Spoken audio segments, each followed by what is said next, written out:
بسم اللہ الرحمن الرحیم۔ السلام علیکم ورحمۃ اللہ وبرکاتہ۔ ناظرین کرام، آج جو وظیفہ لے کر میں آپ کی خدمت میں حاضر ہوا ہوں، ہر مصیبت اور پریشانی سے نجات کے لیے آپ اس وظیفے کو کریں۔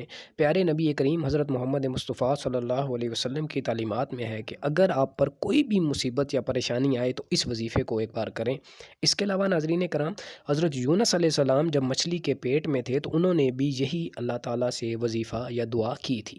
قرآن کریم میں سورہ انبیاء آیت نمبر 87-88 میں یہ دعا آئی ہے کہ جب یونس علیہ السلام مچھلی کے پیٹ میں تھے تو انہوں نے اپنے اللہ سے دعا کی، لا الہ الا انت سبحانک انی کنت من الظالمین۔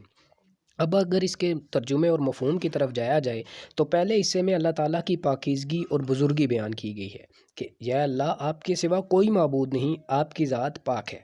اور دوسرے حصے میں انسان بے شک قصوروار ہے کہ میں انسان ہوں اور بے شک میں ہی قصوروار ہوں۔ تو ناظرین کرام، اب دعا کی افادیت دیکھیں کہ کتنی بہترین دعا ہے کہ اس کو نہ صرف آپ مصیبت اور پریشانی سے نجات کے لیے بلکہ توبہ کا بہترین ذریعہ بھی ہے یہ دعا، اور اپنی مغفرت کے لیے بھی آپ اس دعا کو کریں۔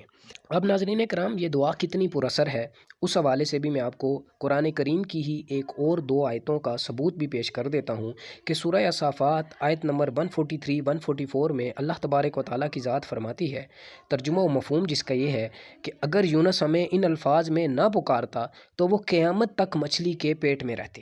یعنی کہ اگر حضرت یونس علیہ السلام اللہ تبارک و تعالیٰ کو ان کلمات سے نہ پکارتے تو قیامت تک اللہ تبارک و تعالیٰ کی ذات ان کو مچھلی کے پیٹ سے باہر نہیں نکالتی۔ تو ناظرین کرام، اس سے اندازہ لگائیں کہ کتنی طاقتور دعا ہے، اور آپ صلی اللہ علیہ وسلم کی ایک حدیث شریف ہے جس کا مفہوم ہے، اللہ تعالیٰ کمی بیشی معاف فرمائیں، کہ جب بھی نماز میں تشہد کے بعد یعنی درود شریف آپ پڑھ رہے ہوں، تشہد میں ہوں، اور درود شریف کے بعد کوئی بھی دعا اپنے اللہ سے مانگنا چاہو تو اس وقت مانگو، اللہ تعالیٰ کی ذات تمہیں وہ عطا کرے گی۔ تو ناظرین کرام، اس کے بعد آپ اس دعا کو اپنا معمول بنائیں، درود شریف کے بعد یہ دعا کیا کریں۔ میرے لیے بھی خصوصی دعا کرنی ہے ناظرین کرام، اور تمام امت مسلمہ کے لیے بھی دعا کریں۔